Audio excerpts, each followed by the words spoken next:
The auctioneer almost sounded embarrassed reading the description. 43 acres, he muttered, flipping through paperwork. Collapsed barn, partial fencing, drainage issues, residents condemned. A few people chuckled quietly beneath the metal auction pavilion. Then came the final line. Property sold as is. That got louder laughter. Ethan Carter stood near the back holding bidder card number 77 while rain hammered the tin roof overhead. Most people barely looked toward him because nobody expected serious bidding for the farm anyway. Why would they? The Miller place had been dying for years. Bad drainage flooded the lower acres every spring. The farmhouse leaned hard enough people joked it could eventually fall uphill. Half the fencing disappeared into weeds. Equipment rusted where it broke. By the time the county seized it for unpaid taxes, most neighbors considered the land ruined permanently. The auctioneer cleared his throat. Opening bid, $3,000. Silence. One man, near the front, laughed. You paying us to take it? More laughter rolled through the crowd. Ethan raised his card. 3,000. Several heads turned immediately. Dale Harper actually twisted around in his chair to stare at him. You serious? Ethan didn't answer. The auctioneer looked relieved somebody finally spoke. 3,000 offered. Long pause. Nobody else bid. The auctioneer scanned the room twice. 3,000 going once. Still silence. Going twice. Dale shook his head, laughing under his breath. This'll be good. Sold. $3,000. The gavel cracked. And just like that, Ethan Carter became owner of the worst farm in Mason County. Outside, rain poured harder across the gravel lot, while people climbed into trucks shaking their heads. Rick Harlow stopped beside Ethan near the gate. You know that place floods every year, right? Yes. And the soil's exhausted. Yes. Rick studied him carefully. Then what exactly did you buy? Ethan looked toward the rain-covered hills beyond town. Opportunity. Rick laughed so hard he nearly dropped his coffee. That was spring of 1987, and according to almost everyone in Mason County, Ethan Carter had just buried himself financially before turning 30. The truth was more complicated. Ethan didn't buy the Miller farm because it looked valuable. He bought it because nobody else could see past what it used to be. The farm sat low along a shallow river basin in eastern Iowa where decades of bad drainage and aggressive tilling slowly destroyed the soil structure. Water pooled constantly in wet years. Then in dry years the ground baked hard as brick. Most farmers avoided land like that. Too expensive to repair. Too slow to recover. But Ethan noticed something others ignored. The soil itself wasn't dead. Just damaged. That difference mattered. 3 years earlier, Ethan worked briefly for a conservation project restoring exhausted farmland near Cedar Rapids. Most people mocked the program because recovery methods looked slow and strange compared to conventional farming. Cover crops, organic amendments, drainage shaping, reduced tillage. At the time, Ethan mostly listened quietly, but he remembered the results. Especially one sentence from an old soil specialist named Harold Vance. Ruined soil usually isn't ruined. It's starving. Now, standing on 43 neglected acres beneath cold spring rain, Ethan thought about that sentence constantly. The first month looked hopeless. Trash buried along fence lines. Drainage ditches collapsed. The barn roof leaked so badly rain fell through it like curtains. Dale Harper drove out specifically to enjoy the disaster. You actually paid money for this. Ethan wrestled old fencing wire from weeds. Yes. Dale pointed toward standing water flooding half the lower field. You planning to grow rice? Ethan kept pulling wire silently. That's your whole strategy? Ignore me until the farm improves. Yes. That irritated Dale deeply. Because mockery works better when people defend themselves. Instead, Ethan worked. Every day, sunrise to dark. He cleared drainage channels first. Not glamorous work. Mud up to his knees. Broken shovel handles. Old tile lines collapsed beneath roots and silt. But slowly, water started moving again. Neighbors noticed before they admitted it. Rick Harlow slowed his truck one evening, watching runoff finally drain from the lower field after heavy rain. Huh. That was the first sound of respect. Tiny, but real. Then Ethan planted rye across the worst sections instead of corn. That brought the laughter back immediately. Grass farming now. Maybe he's feeding deer. At the feed store, Dale leaned across the coffee counter. You know rye doesn't pay bills, right? Ethan loaded mineral bags into his truck. It fixes soil. So does profit. Ethan smiled faintly. One comes before the other. Nobody liked that answer because deep down, most farmers knew he might be right. The first year made almost no money. That part people remembered loudly. What they ignored was everything else changing quietly underneath. The rye roots loosened compacted ground. Organic matter increased. Runoff slowed. Earthworms returned after spring rain. Ethan spread manure from neighboring cattle operations nobody else wanted hauled. He planted clover after harvest. Then radishes deep enough to break hardened layers beneath the surface. People thought it looked strange because it didn't resemble normal farming. That was intentional. Ethan wasn't chasing one harvest. He was rebuilding the farm itself. By 1988, the property looked less abandoned. Fence lines cleared. Drainage improved. Grass thicker. The farmhouse still leaned badly, but at least now it looked occupied instead of haunted. Dale hated that improvement most of all. Place almost looks respectable. Ethan repaired barn siding nearby. Careful. Sounds like a compliment. It isn't. But it was close. Then came the drought of 1988. And suddenly the county changed mood entirely. Rain disappeared early. Corn curled under heat by July. Pastures browned fast. Fields across Mason County hardened and cracked beneath brutal summer sun. Farmers panicked quietly. Because drought exposes everything hidden beneath soil, especially weakness. One evening Rick Harlow stopped beside Ethan's south field and stared across the rows silently. The corn wasn't perfect, but it was standing taller than surrounding farms. Greener too. How? Ethan climbed down from the tractor. Better water retention. Rick looked across the field again. From all that cover crop stuff? And organic matter. Rick scratched his jaw slowly. That actually works? Ethan smiled faintly. So far. Word spread after that. Not loudly. Farmers never admit surprise immediately. But trucks slowed more often near the Miller farm.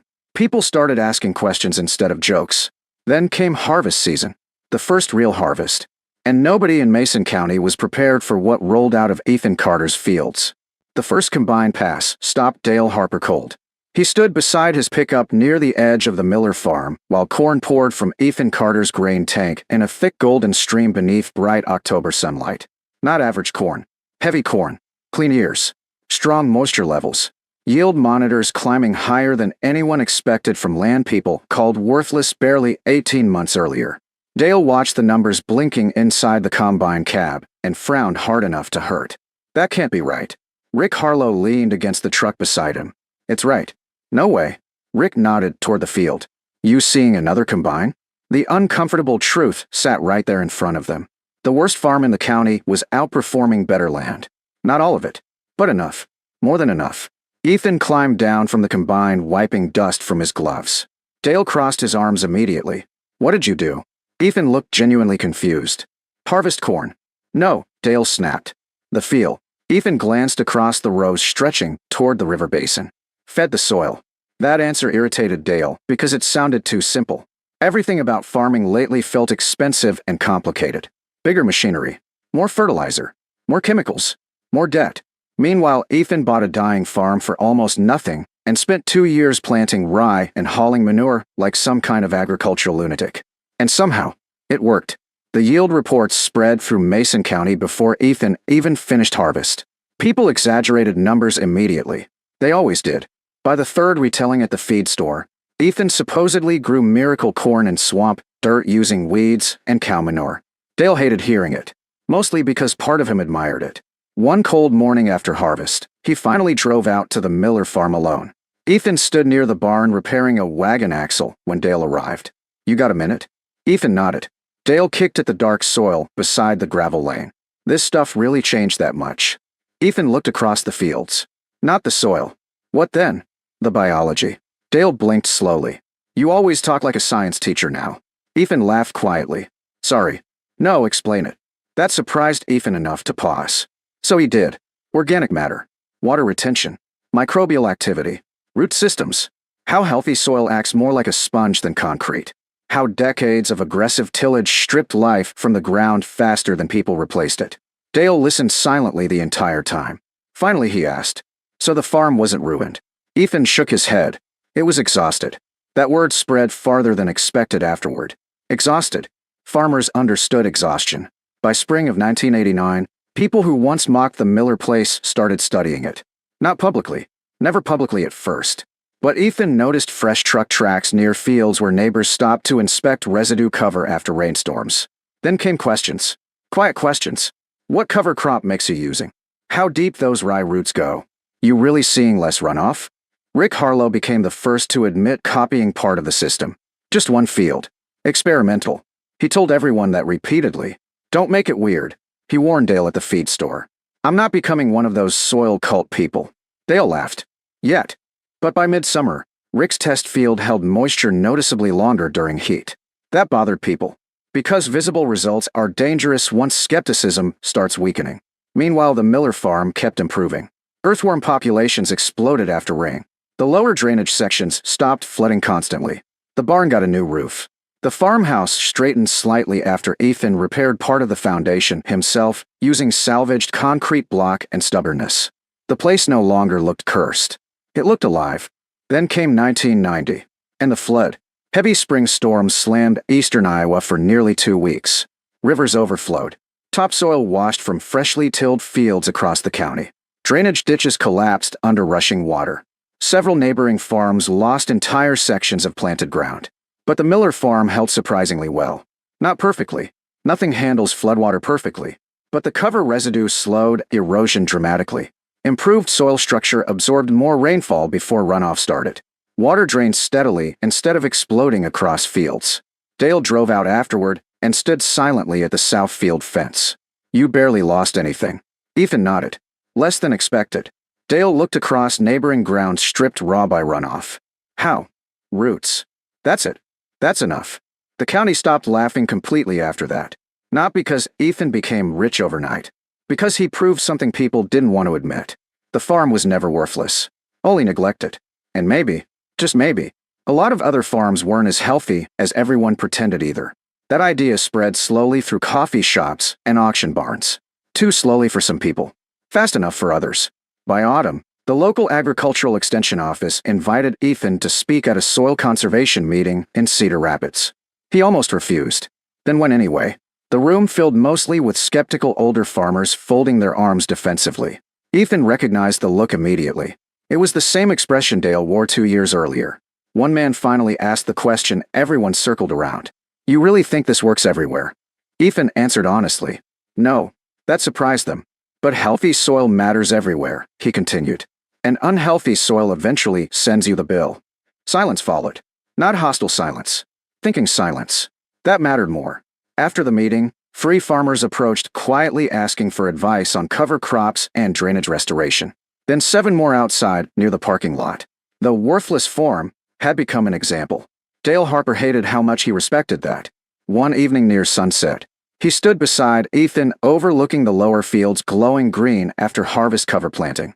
You know what still bothers me? Dale asked. What? You really paid $3,200 for this place? Ethan smiled faintly. Yes. And everybody thought you were the idiot. Wind moved softly across the recovering fields. Dark, rich soil stretched beneath rows of new cover growth where weeds and standing water once dominated everything. Dale shook his head slowly. I honestly thought this farm was dead. Ethan looked across the land a while before answering. So did everybody else. Why didn't you? Ethan thought about the first day standing in mud beside collapsed drainage lines while people laughed behind him. Then he remembered Harold Vance's old sentence perfectly. Finally, he said, because ruined soil usually isn't ruined. Dale nodded slowly. Just starving. That surprised Ethan enough to laugh. Yeah. The sun dropped lower across Mason County farmland. Around them stretched fields most people once considered hopeless. Now they held moisture better, produced stronger crops, and survived drought and flood better than farms worth 10 times more at auction. 3 years earlier, Ethan Carter bought the worst farm in the county for barely more than the price of an old pickup truck. People laughed because all they saw was damage. Then the first harvest arrived, and suddenly everyone realized they'd been standing on valuable ground the entire time without understanding what it needed.